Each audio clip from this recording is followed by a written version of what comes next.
আসসালামু আলাইকুম। দেখেন কত বড় বাটপারি। আমি এই বয়া K35 একটা কিনছি। এটার ভিতরে একটা স্পিকার ভালো আছে, একটা ভালো আছে, সেটা দিয়ে আমার দেখাই দিচ্ছে। দেখেন এটাতে দেখাই দিচ্ছে সেটা দিয়ে ভালো।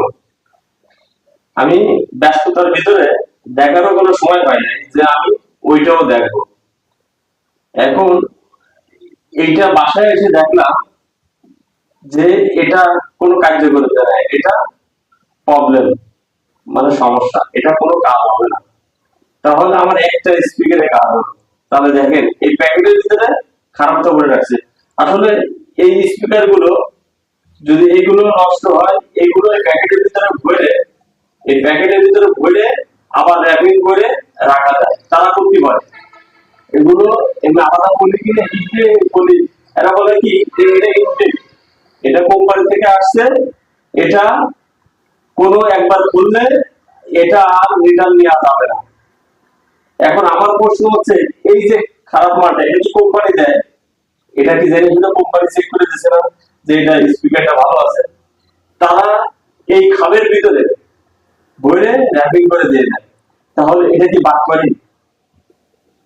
তাই আপনারা যারা এগুলো কিনবেন, দোকান থেকে দুটো স্পিকার দেখে নেবেন যে এগুলো ঠিক আছে নাকি। আমার মতন যদি আপনারা ব্যস্ততা থাকেন কিংবা ভুল করে চলে আসেন, তাহলে বাসায় এসে কোনো লাভ নাই। ওই একটা দিয়েই আপনার ইয়ে হবে, কথা বলতে হবে। এটা কোনো কার্যকারিতা নাই, মানে এটা একদম কোনো এর কোনো কাজ নাই, কারণ এটা তো নষ্ট। এটা দোকানদারের দ্বারা গেলে এটা বলে কোনো আর ফেরত নাই, এটা নন গ্যারান্টি। আপনি যদি দামি দাও কেনেন তাও বলে নন গ্যারান্টি। এই জন্য আপনারা যারাই এগুলো কিনবেন, খুব সতর্কভাবে দেখে শুনে দোকানতে চেক করে তারপর আনবেন। যারা নতুন ইউজার আছেন, যারা কিনবেন সামনে, তাদের জন্য এই টিপসটা। আপনারা দোকান থেকে কিনতে গেলে দেখে শুনে আনবেন, দুটোই চেক করে আনবেন, না হলে আমার মতো প্রতারণার শিকার হবেন। আসসালামু আলাইকুম, ধন্যবাদ।